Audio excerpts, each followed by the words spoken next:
Hello and welcome back to my channel. If you are new here, I am Disco Kitty, the Crappy Crafter. Today we're going to work with polymer clay. There's always one. We're going to work with polymer clay, and I know you can't really see, but those are leaf. Copper leaf, technically. They're all copper technically, but one of them looks silver and one of them looks copper.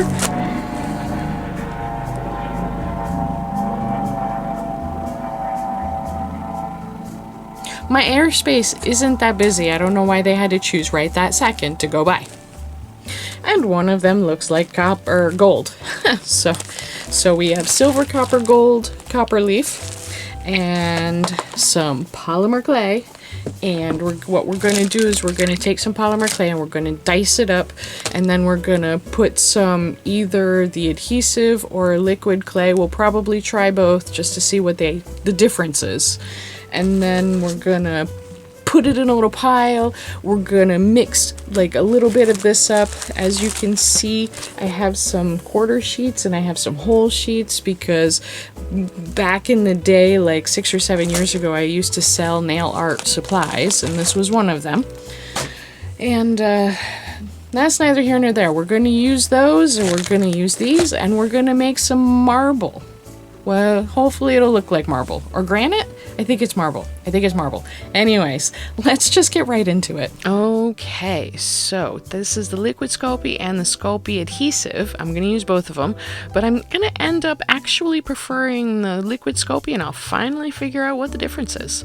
First thing we're going to do is we're going to knead the clay, and I am not going to knead the clay because I have old woman hands that did wire wrapping for many years, and they don't need anymore. They don't need anymore. Anyways, so we'll use the roller to roll it out because I don't feel like putting it through my pasta roller today. And then we're going to make a whole bunch of little tiny slices, and I'm just going to speed right through this because, spoiler, it doesn't work. Doesn't work at all. Nope. They're supposed to be separate little blocks. Making separate little blocks, and it's just these blocks are so tiny and I need to make them so much bigger.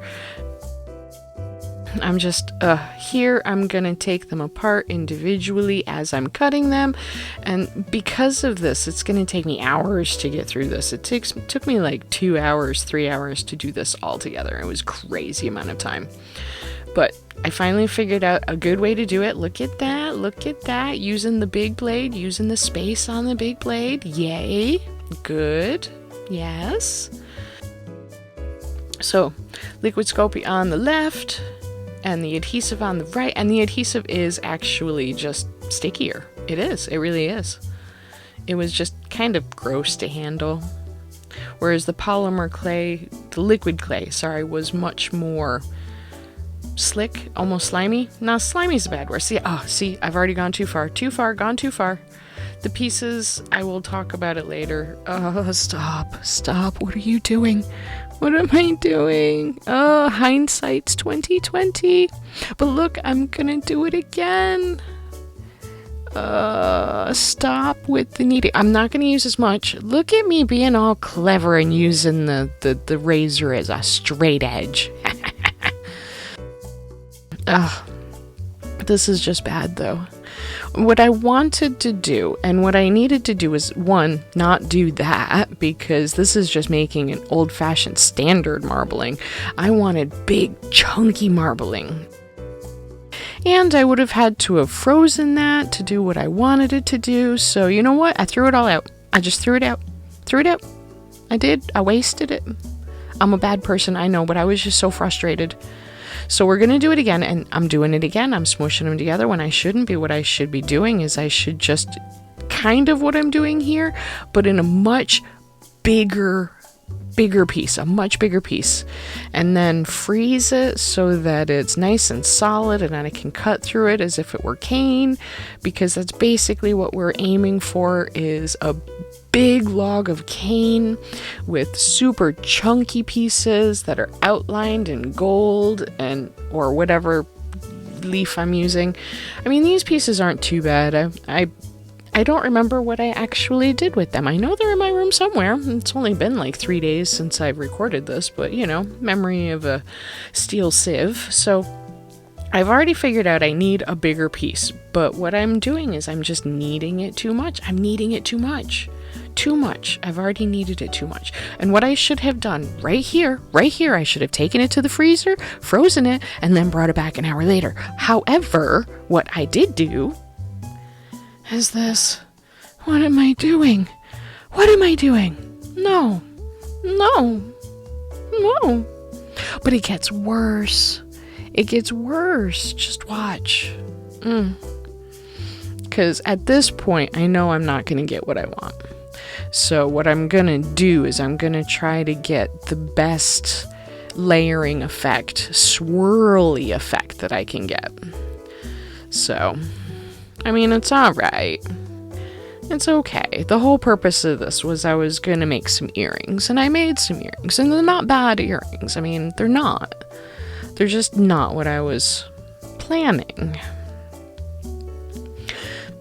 So I'll talk about this later, but these are technically meant for pendants or earrings. I mean, some people like big earrings, and they're technically meant to make help with making threaded dream catchers.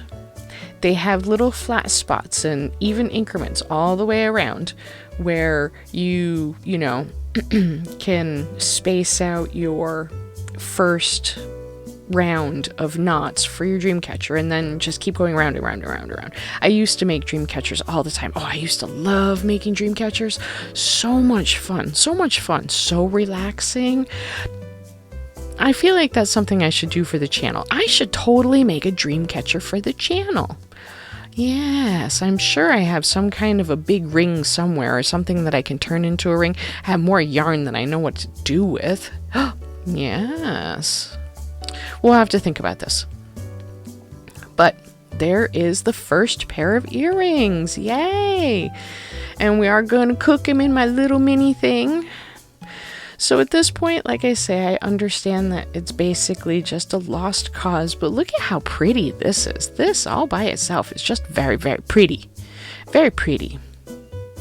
And I'm not entirely sure what I was thinking when I'm about to do this. I think I just really, really liked how pretty that one piece is, but I didn't like how thin I made it.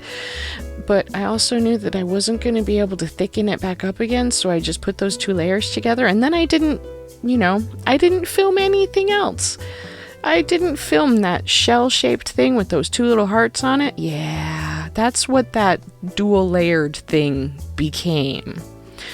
And I didn't film another one of these, so I'm gonna do another one wicked close up so we can actually see it, because we actually want to know what's going on, right?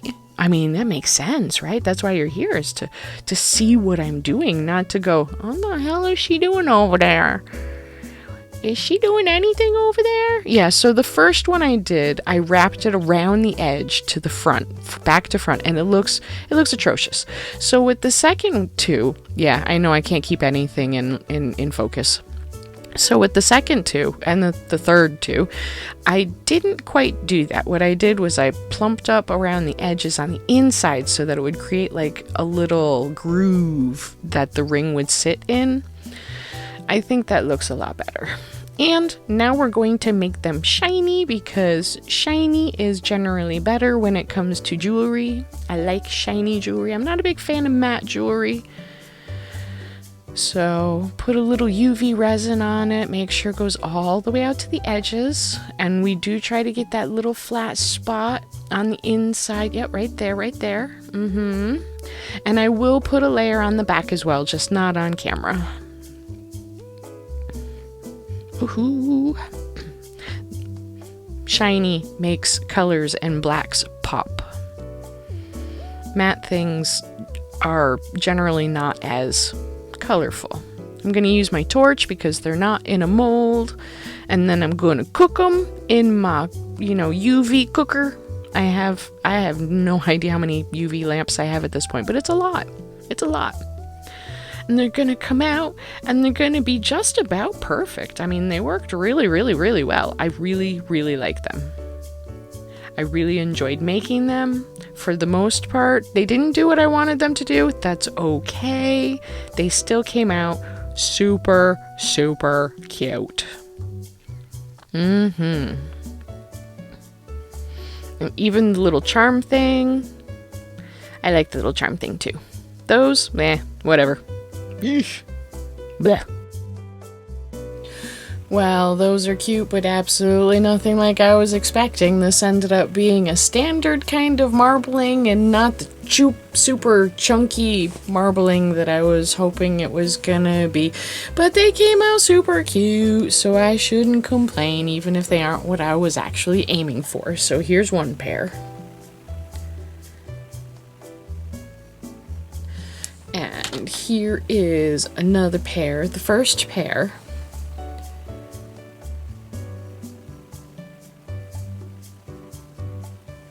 And I did go through and I put UV resin on the back of all of them, but, you know.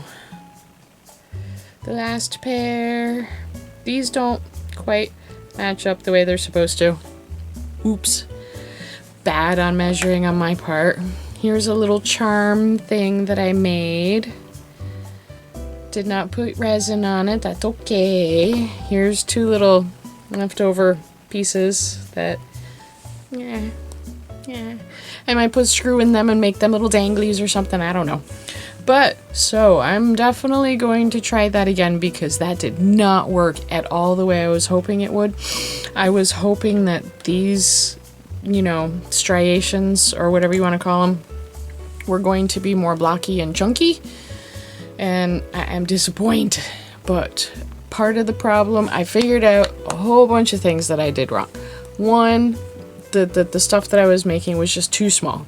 I needed to work with a larger quantity. I'm just afraid to because, you know, polymer clay is not exactly the cheapest thing in the world. So, but I'm gonna have to work with a really big clump of it in order to make it work, I think.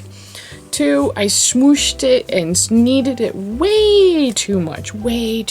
And, you know, obviously it came out real pretty, but not what I was hoping for. And three is when I make the big log that I'm gonna cut and hopefully get cool shapes out of, I'm going to freeze it first. And then it'll be easier to cut through because, like, with these, you know, they didn't cut good. And I didn't smoosh right through it because I knew I was gonna flatten it. I kind of roll cut it. Not roll call, roll cut. But it didn't work. It wasn't what I wanted. They're still beautiful. I keep showing the same one. Show a different one. They are still beautiful. And yes, these are technically for pendants. They're specifically meant to make dream catchers because if you see here, there are little flat spots where you're supposed to wrap your string / wire or whatever, and it gives you a good starting point, a good foundation in order to make a little dream catcher earring or a pendant. I have ones that are slightly bigger that I would never wear for earrings, but these are too big for me. I don't wear big earrings. Anyways, I have rambled long enough, and we will definitely come back and touch base with this one again. Not next week, but sometime in the near future before I forget. But going over the things that I did wrong again. So I smooshed and kneaded it way too much. The pile just wasn't big enough. Pile's got to be significant. And then the log that I'm going to work with has to be frozen so that I can cut through it. We'll see how that goes. Couple of weeks, month, I don't know. We'll see. But until next week, stay safe.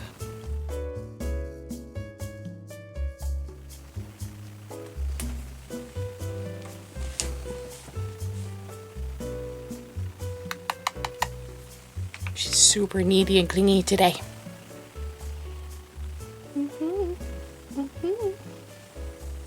Wee slide.